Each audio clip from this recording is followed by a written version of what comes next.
comment overpriced. Kasi yung presyo na yon galing mismo sa Honda. Syempre pagdating sa dealer, syempre may costing na yan ng rehistro. Let's go!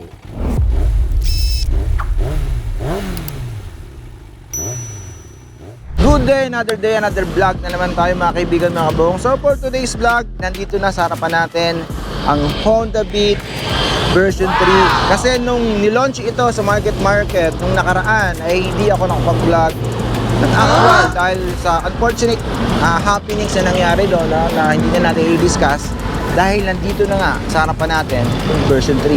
Wow! Silipin natin ano yung mga binago rito, anong in-improve ng Honda sa bagong version 3 na ito. Tara!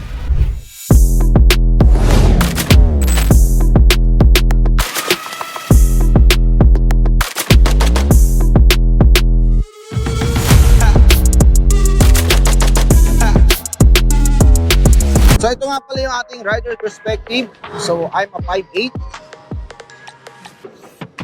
Typical, medyo nakabend yung ating paa. Goods na goods to, kahit siguro 5'2", 5'1", 5 flat, goods na goods to. And then,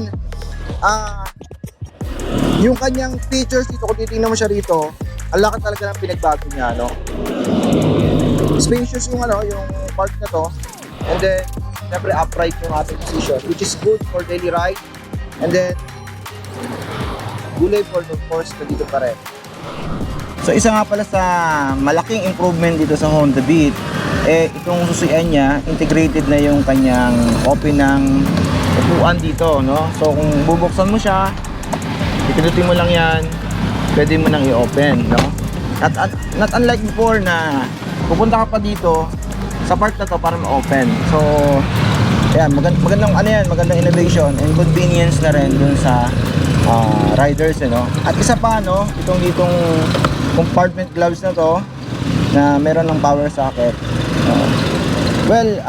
Kailangan pang bumili ng adapter para sa makapag-charge ka, which is tingin ko in the future gagawin niya na itong type A, no, para rekta na. So ang gagawin mo dyan, maglalagay ka dito ng papalitan mo ito ng cellphone holder habang nabiyahe ka, kung gusto mo lang naka-charge habang nabiyahe sa kasi hindi kasya yung cellphone dito. Then isa pa dito sa may kaliwa, nandito yung compartment box kung saan may lalagay yung mga di masyadong importanteng mga gamit para sa ganun makukuha mo lang ticket or whatsoever, no? And then may hook dito sa part na to, syempre sa mga pinamili natin, gamit na gamit to. And then yung gulay board niya napaka-sturdy, syempre gawang Honda. Well, obviously, no, ito nga yung isa sa pinakamalaking upgrade ng Honda Beat natin. Since limited edition to, describe ko lang sa inyo yung kulay. Then kung nakikita nyo rin naman, meron itong strip na na malaki na blue na strip, and then maliit na o manipis na red, and then meron itong logo ng 50th anniversary ng Honda Philippines Incorporated. So once na magkameron ka nito, well, syempre owner's pride yun na meron kang limited edition na ganito. And then yung kanyang kapalodo dito, kulay blue na sabi ko nga sa nakarang vlog ko, mukha siyang Gundam Wings. Kung mga batang 90s dyan nanonood, alam nyo yung Gundam Wings or Voltron, di ba? Ganito yung peg niya, no? Then yung bago na rin yung kanyang mags, bronze type to yung niya. Basta limited edition, naka bronze type yung kanyang mags, linisin yung disc brake niya, disc plate, sturdy, siyempre Honda, sturdy.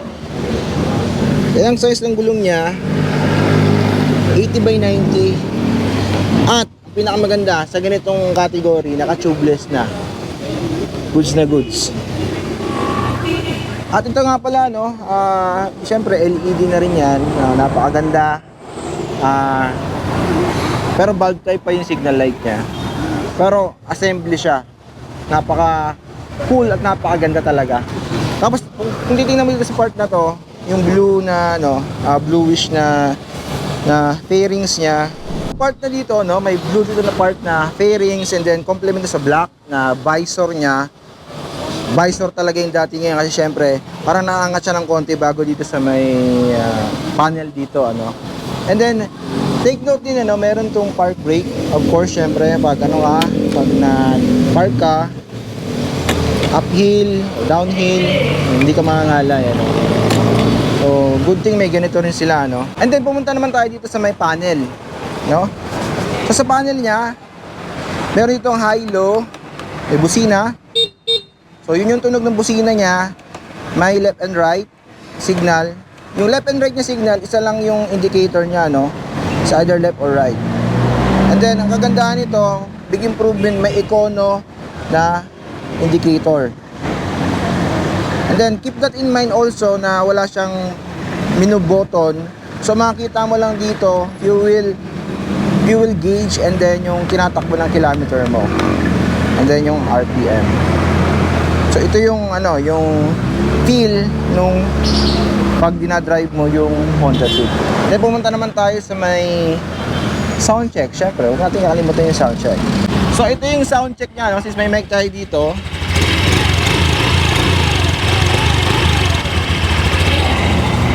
So, yung typical na sound ng scooter na Honda Beat na brand new, of course.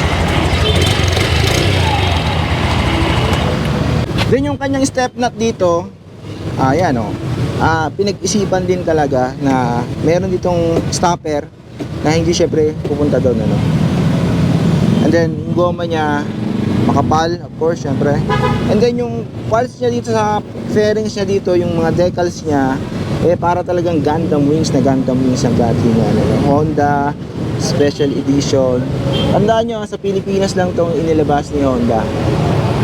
So yung grab bar niya, yun, iba na rin, bagong-bago na rin, Then yung decent din naman yung kanyang upuan, which is hindi tinipid sa material. Punta naman tayo sa may sa may compartment niya. Yung compartment niya, ihamak na mas malaki. Marami ka pwedeng ilagay. Helmet hindi pwedeng ilagay, syempre. Yung mga personal things mo lang. At isa pa sa in-improve din na Honda dito, yung kanyang fuel tank, 4.2 liters yung pwede mong ilagay, which is may 0.2 liters na idinagdag, which is magandang bagay na rin yun, Point of improvement na rin yan. So, try natin pa-under rin, since may gasolina na naman to. I-release na to actually. Tingnan natin yung hatak niya. So, in a short period of time, hindi na tayo lalabas sa kalsada. Una-una, wala tayong helmet. So, dito lang tayo.